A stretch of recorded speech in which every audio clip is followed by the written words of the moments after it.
Hello movie lovers. ఈరోజు మనం హృదయం మురళి అనే మూవీని ఎక్స్ప్లెయిన్ చేసుకుందాం.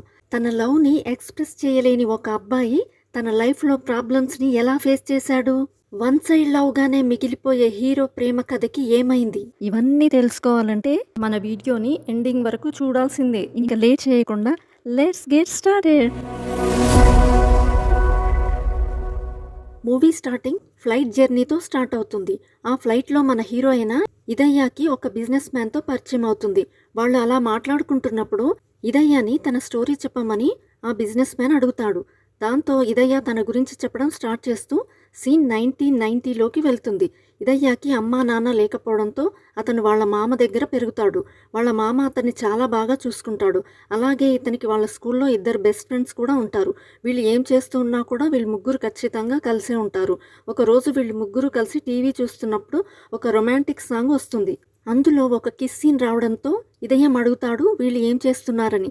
అప్పుడే పక్కన ఉన్న ఫ్రెండ్ వీళ్ళు కిస్ చేసుకుంటున్నారని చెప్తాడు. అప్పుడు ఇంకొక అతను మాట్లాడుతూ ఇలా ఒక అమ్మాయిని కిస్ చేస్తే బేబీ పుడుతుందంట కదా అని చెప్తాడు. అవునా, నిజంగానా అంటే అవును అని మా సీనియర్ చెప్పాడని ఇంకొక అతను అంటాడు. ఇన్నోసెంట్ మైండ్ సెట్స్తో ఉన్న వీళ్ళకి ఈ మాట బలంగా మైండ్లో కూర్చుంటుంది. ఒకరోజు వాళ్ళ స్కూల్లో ఫ్యాన్సీ డ్రెస్ కాంపిటీషన్ జరుగుతున్నప్పుడు వాళ్ళ ఇంగ్లీష్ టీచర్ అయిన గీతా మ్యామ్ ఇదయ్యాకి ఫ్యాన్సీ డ్రెస్ వేసి స్టేజ్ మీదకి ఎక్కిస్తుంది. అంతమందిని చూసిన తర్వాత ఇదయ్య చాలా భయపడతాడు. దీంతో గీతా మ్యామ్ నువ్వు చేయగలవని ధైర్యం చెప్తూ తన ఎదురుగా మేడం చేస్తుంటే దాన్ని అతను రిపీట్ చేస్తూ ఉంటాడు. తన పర్ఫార్మెన్స్ చూసి ఇదయాని అక్కడ ఉన్న వాళ్ళందరూ మెచ్చుకుంటారు. అప్పుడు గీతా మ్యామ్ ఇదయాకి షేక్ హ్యాండ్ ఇచ్చి తన బుగ్గ మీద కిస్ చేస్తుంది. ఇదయాకి ఈ మూమెంట్ చాలా ప్రౌడ్ మూమెంట్గా అనిపిస్తుంది. చాలా సంతోషపడతాడు. ఇంకా అతను తన సంతోషాన్ని తన ఫ్రెండ్స్తో షేర్ చేసుకుంటాడు.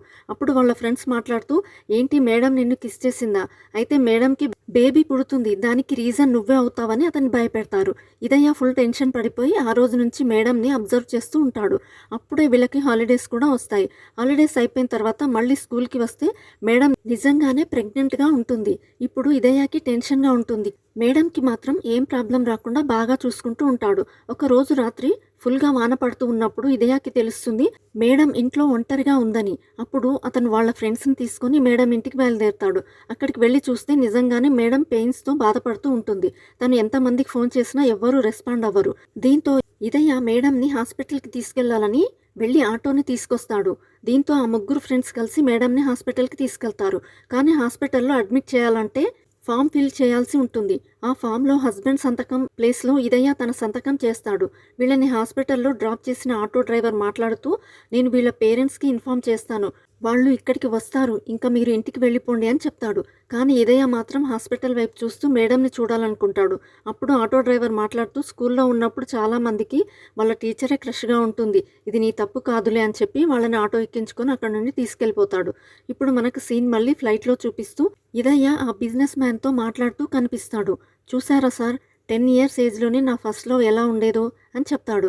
దీంతో ఆ బిజినెస్ మ్యాన్ గట్టిగా నవ్వేసి అయినా వైఫ్ ప్రెగ్నెంట్గా ఉన్నప్పుడు హస్బెండ్ ఏం చేస్తున్నాడు అని అడుగుతాడు. అప్పుడు ఇదయ్య వాళ్ళ హస్బెండ్ ఫారెన్లో జాబ్ చేస్తున్నాడని చెప్తాడు. దీంతో మనకు ఇదయ్య ఫస్ట్ లవ్ స్టోరీని కంప్లీట్ చేసుకుని అతని టీనేజ్ లవ్ స్టోరీ గురించి చెప్పడం స్టార్ట్ చేస్తాడు. ఇప్పుడు మనకు మళ్ళీ కథని ఫ్లాష్ బ్యాక్లోకి తీసుకెళ్తూ 2004ని చూపిస్తారు. ఇప్పుడు ఇదయ్య చాలా పెద్దవాడైపోయి ఉంటాడు. ఇంకా అతని చిన్నప్పటి ఫ్రెండ్స్ ఇప్పటికీ అతనితోనే ఉంటారు.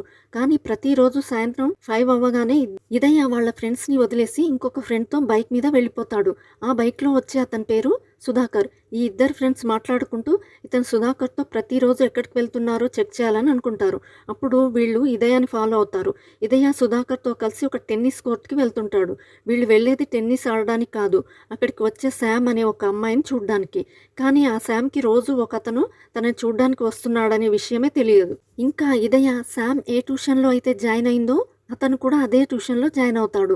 దీంతో ఇదయ్యకి తన టైం టేబుల్ మారిపోతుంది. రోజు స్కూల్ కంప్లీట్ అవ్వగానే టెన్నిస్ కోర్ట్కి వెళ్ళాలి, ఆ తర్వాత ట్యూషన్కి వెళ్ళాలి. ఈ విషయం వాళ్ళ ఫ్రెండ్స్కి తెలిసిపోవడంతో వాళ్ళు కూడా ఇతనితో జాయిన్ అయిపోతారు. ఆ ఫ్రెండ్స్ మాట్లాడుతూ స్కూల్లో చేసిన తప్పు ఇప్పుడు చెయ్యొద్దు, నీ మనసులో ఏముందో సరైన సమయం చూసి ఆ అమ్మాయికి చెప్పే అని చెప్తారు. ఇదయ్య కూడా వాళ్ళ ఫ్రెండ్స్ మాటలు విని టైం వచ్చినప్పుడు ఖచ్చితంగా చెప్పాలని ఫిక్స్ అవుతాడు. అలా డేస్ గడుస్తూ ఉంటాయి. కానీ ఇతను మాత్రం ఆ అమ్మాయితో మాట్లాడ్డు. ఒకరోజు శామ్ ఇదయ్యతో మాట్లాడుతూ రేపు నా బర్త్డే, నీ ఫ్రెండ్స్తో పాటు నువ్వు ఖచ్చితంగా మా ఇంటికి రావాలి అని చెప్తుంది. తనే వచ్చి మాట్లాడడంతో ఇదయ చాలా సంతోషపడతాడు. ఇంకా తనకి కూడా నా మీద ఏమైనా ఫీలింగ్స్ ఉన్నాయేమో అని ఆశపడతాడు. శామ్ బర్త్డే కోసం ఫ్రెండ్స్ అందరూ బాగా రెడీ అయ్యి వాళ్ళ ఇంటికి వెళ్తారు. ఇంకా ఇదయ కూడా తన ఫీలింగ్స్ గురించి చెప్పాలని డిసైడ్ అవుతాడు. అలా అతను చెప్పాలనుకున్నవన్నీ రికార్డ్ చేసుకొని ఒక సీడీని తయారు చేసి తనకి ఇవ్వాలనుకుంటాడు. వీళ్ళందరూ వాళ్ళ ఇంటికి వెళ్ళిన తర్వాత చాలా హ్యాపీగా ఉంటారు. ఇంకా కేక్ కట్ చేసే సమయం వచ్చినప్పుడు మనకు సినిమాలో ఒక పెద్ద ట్విస్ట్ వస్తుంది. కేక్ కట్ చేయడానికి శామ్ లాగే కనిపించే ఇంకొక అమ్మాయి కూడా అక్కడికి వస్తుంది. వాళ్ళిద్దరూ ట్విన్ సిస్టర్స్. ఒకరి పేరు సమంత అయితే ఇంకొకరి పేరు సంయుక్త. టెన్నిస్ ఆడడానికి వస్తున్న అమ్మాయి పేరు సంయుక్త. ఇంకా ట్యూషన్కి వచ్చే అమ్మాయి పేరు సమంత. ఇప్పుడు ఇదయ తను ఎవరిని లవ్ చేస్తున్నాడో తెలియక కన్ఫ్యూజ్ అయిపోతాడు. ఇంకా ఇదయకి తెలుస్తుంది వాళ్ళు ట్విన్స్ కావడంతో ఒక్కొక్కసారి టెన్నిస్కి మారుతూ ఇంకా ట్యూషన్కి కూడా మారుతూ వెళ్ళేవాళ్ళని. దీంతో అతను ప్రేమిస్తున్న అమ్మాయి ఎవరో తెలియక ఇతని సెకండ్ లవ్ కూడా ఫెయిల్ అవుతుంది. ఇదంతా వింటున్న ఆ బిజినెస్ మ్యాన్ మాట్లాడుతూ కొరియన్ సినిమాస్లో కూడా ఇన్ని ట్విస్ట్లుండవు కదా అని చెప్తాడు. సర్లే జరిగిందేదో జరిగింది, నీ లైఫ్లో ఇంకేమైనా లవ్ స్టోరీస్ ఉన్నాయా అని అడుగుతాడు. అప్పుడు ఇదయ్య చిన్నగా నవ్వుతూ ఉంది సార్, ఇదే నా లైఫ్లో బెస్ట్ లవ్ స్టోరీ అని చెప్తాడు. 2011 టైంలో వాళ్ళు త్రిచీని వదిలేసి చెన్నైకి షిఫ్ట్ అవుతారు.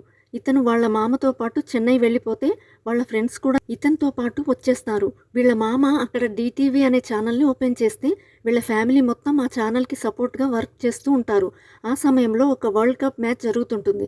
ఇంకా వీళ్ళకి స్టేడియంకి వెళ్ళి మ్యాచ్ చూసేంత టైం లేకపోవడంతో వీళ్ళు ఉంటున్న అపార్ట్మెంట్ టెర్రస్ మీద ఒక పెద్ద స్క్రీన్ని సెట్ చేసి అందరినీ పిలుస్తారు.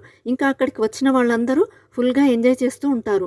అప్పుడే అక్కడికి వచ్చిన ఆ ఏరియా కౌన్సిలర్ నా పర్మిషన్ లేకుండా ఈ ఏరియాలో ఇంత పెద్ద స్క్రీన్ ఎలా సెట్ చేశారు అని గొడవ పడతాడు. చిన్నగా స్టార్ట్ అయిన ఆ గొడవ చాలా పెద్దదైపోతుంది. వాళ్ళు అలా కొట్టుకుంటూ ఉన్నప్పుడు ఒక చిన్న స్పార్క్ వచ్చి ఇదయ కళ్ళల్లో పడుతుంది. ఇదయ ఫ్రెండ్స్ వెంటనే అతన్ని ఒక హాస్పిటల్కి తీసుకెళ్తారు. అక్కడే అతనికి ట్రీట్మెంట్ చేస్తున్న డాక్టర్ కైడు కనిపిస్తుంది. కైడు ఒక మెడికల్ స్టూడెంట్. తను ఇదయాకి ట్రీట్మెంట్ చేస్తూ మెల్లగా మాట్లాడుతుంటే అతను చాలా హ్యాపీగా ఫీల్ అవుతూ ఉంటాడు. ఇంకా తను మాట్లాడుతూ నీకేమీ కాలేదు, మెల్లగా కళ్ళు తెరవమని చెప్తుంది. ఇదయ కైడుతో మాట్లాడుతూనే ఉంటాడు. ఇంతలోనే వాళ్ళ స్కూల్ సీనియర్ అయిన సచిన్ అక్కడ కనిపిస్తాడు. అతను కూడా ఒక డాక్టరే.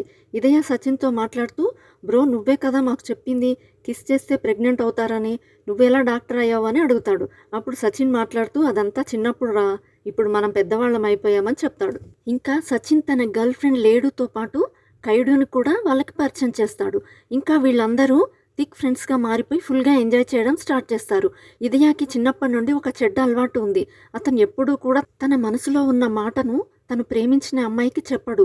వాళ్ళు ఎంత క్లోజ్ అవుతున్నారో అతనికి అంత టెన్షన్ పెరుగుతుంది. చూస్తూనే కైడుకి కూడా తన ట్రైనింగ్ కంప్లీట్ అయిపోయి డిగ్రీ చేతికి వచ్చేస్తుంది. ఇంకా తను చెన్నై వదిలేసి వాళ్ళ ఊరికి వెళ్ళిపోవాల్సిన టైం వస్తుంది. ఇదయ్య ఇప్పటికీ తన లవ్ని ఎక్స్ప్రెస్ చేసుకోలేకపోతాడు. ఇంకా అతనికి లాస్ట్ ఛాన్స్ మాత్రం మిగిలి ఉంది. కైడోని రైల్వే స్టేషన్కి డ్రాప్ చేయడానికి ఫ్రెండ్స్ అందరూ కలిసి వెళ్తారు. ఇప్పుడు ఆ ఫ్రెండ్స్ మాట్లాడుతూ రైల్వే స్టేషన్ అనేది ఒక బెస్ట్ ప్లేస్, ఇప్పుడు ఈ ఛాన్స్ని మిస్ చేసుకుంటే లైఫ్లో చాలా మిస్ చేసుకుంటావని చెప్తారు.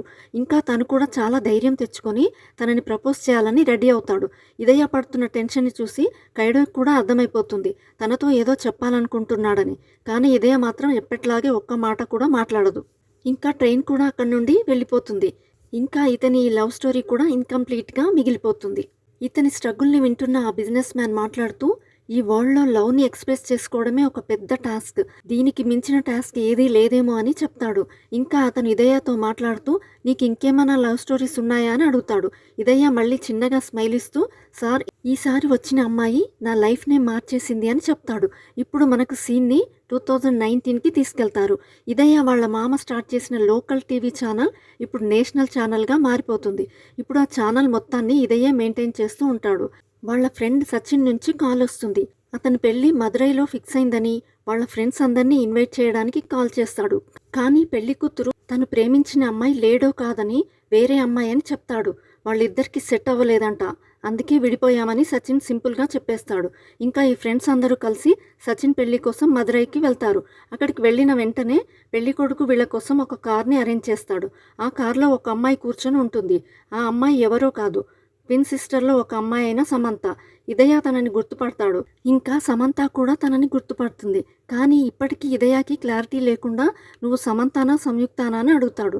నేను సమంతానే అని. సంయుక్తకి ఆల్రెడీ పెళ్ళైపోయిందని, తను ఆస్ట్రేలియాలో ఉంటుందని చెప్తుంది. సమంత ఇప్పుడు నాసాలో వర్క్ చేస్తూ ఉంటుంది. నెక్స్ట్ డే పెళ్ళైపోయిన తర్వాత సమంత ఇదయతో మాట్లాడుతూ మనం పానీపూరి తినడానికి వెళ్దామా అని పిలుస్తుంది. వాళ్ళిద్దరూ మదురై నుంచి త్రిచికి వెళ్ళి ఎప్పుడూ తినే చోటే పానీపూరి తింటారు. ఇంకా వాళ్ళిద్దరూ వాళ్ళ పాత ట్యూషన్ దగ్గరికి వెళ్ళి వాళ్ళ మెమొరీస్ని రిఫ్రెష్ చేసుకుంటారు. చిన్నప్పుడు జరిగిన ఇన్సిడెంట్స్ అన్నీ గుర్తు చేసుకుంటూ మళ్ళీ హ్యాపీగా నవ్వుకుంటూ ఉంటారు. అప్పుడు సమంత మాట్లాడుతూ నేను రేపు అమెరికాకి తిరిగి వెళ్ళిపోతున్నాను. ఓల్డ్ మెమొరీస్ని రిఫ్రెష్ చేసుకోవడానికి ఇండియాకి తిరిగి వచ్చాను అని చెప్తుంది. ఇదయ సమంతకి తన మనసులోని మాట ఎయిర్పోర్ట్లో చెప్పాలనుకుంటాడు. కానీ అదే సమయంలో వీళ్ళు ఊహించని ఒక ట్విస్ట్ వస్తుంది. వీళ్ళ టీటీవీ ఛానల్లో ఒక పొలిటీషియన్ గురించి వీళ్ళు ఒక కవరేజ్ని ఇస్తారు. ఆ పొలిటీషియన్ కోపంగా ఇదయ మీద అటాక్ చేయడానికి కొంతమందిని పంపిస్తాడు. ఎయిర్పోర్ట్కి బయలుదేరిన ఇదయతో వాళ్ళు ఫైట్ చేయడం స్టార్ట్ చేస్తారు. ఈ ఫైట్లో ఇక్కడే ఇతను చాలాసేపు ఉండిపోవడంతో ఆ ఫ్లైట్ అతని కళ్ళ ముందే ఎగిరిపోతుంది. దీంతో ఇదయ తన లవ్ని మళ్ళీ ఎక్స్ప్రెస్ చేసుకోలేకపోతాడు. ఇతని కథను వింటున్న ఆ బిజినెస్ మ్యాన్ మాట్లాడుతూ ప్రతిసారి నువ్వు లవ్ని ఎక్స్ప్రెస్ చేసుకోలేకపోతే ఒంటరిగా మిగిలిపోతావని చెప్తాడు. అప్పుడు ఇదయ మాట్లాడుతూ నేను అమెరికాకి వెళ్ళింది ట్రిప్ కోసం కాదు, నా మనసులో ఉన్న భారాన్ని తగ్గించుకోవడం కోసం వెళ్ళానని చెప్తాడు. ఇంకో 2 రోజుల్లో అతని పెళ్లి ఉందని కూడా చెప్తాడు. 2 రోజులు పెళ్లి పెట్టుకొని నువ్వు అమెరికాకి ఎందుకు వెళ్ళావని అడిగితే దానికి ఇదయ ఇంకొక స్టోరీ గురించి చెప్తాడు. తన మనసులో మాట ఎవరితో చెప్పుకోలేకపోయానని బాధపడుతున్నప్పుడు వాళ్ళ మామ అతని దగ్గరికి వచ్చి నేను నీకోసమే పెళ్లి చేసుకోలేదు, నువ్వు కూడా నాలాగే ఉండిపోవడం నాకు అస్సలు ఇష్టం లేదని చెప్తాడు. దీంతో వాళ్ళ మామ అతన్ని ఒప్పించి అతనికి ఒక అరేంజ్ మ్యారేజ్ని ఫిక్స్ చేస్తాడు. ఆ అమ్మాయి పేరు అదితి. వీళ్ళ ఎంగేజ్మెంట్ చాలా బాగా జరుగుతుంది. ఒకరోజు ఇదయ ఒక మాల్కి వెళ్తే అక్కడ అతనికి ఖైడు కనిపిస్తుంది.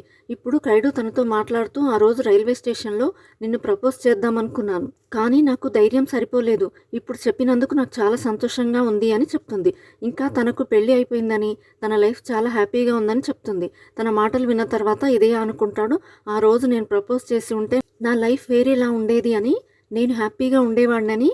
కానీ ఇప్పుడు ఇదయ పెళ్లికి వారం రోజులు మాత్రమే మిగిలింది. ఇప్పుడు ఇదయ ఒక పెద్ద డెసిషన్ తీసుకుంటాడు. తను అమెరికాకి వెళ్ళి సమంతాని ప్రపోజ్ చేయాలనుకుంటాడు.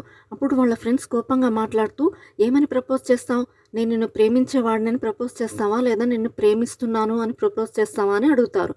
అప్పుడు ఇదయ మాట్లాడుతూ నాకు తన ఆన్సర్ అనవసరం, నేను నా మనసులో మాటను చెప్పుకోవడానికి వెళ్తున్నానని చెప్తాడు.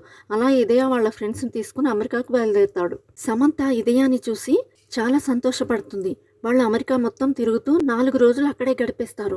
ఇతనితో గడిపిన ఆ 4 రోజులు సమంత చాలా సంతోషంగా ఉంటుంది. ఇంకా తనకు అనిపిస్తుంది ఇదయ నా లైఫ్లోకి మళ్ళీ మళ్ళీ వస్తున్నాడు, మేబీ నేను అతన్ని లవ్ చేస్తున్నానేమో అని తను అతనికి ప్రపోజ్ చేద్దామని వెళ్ళినప్పుడు వీళ్ళ రూమ్ బయట నిలబడి వాళ్ళు మాట్లాడుకునే మాటలు వింటుంది.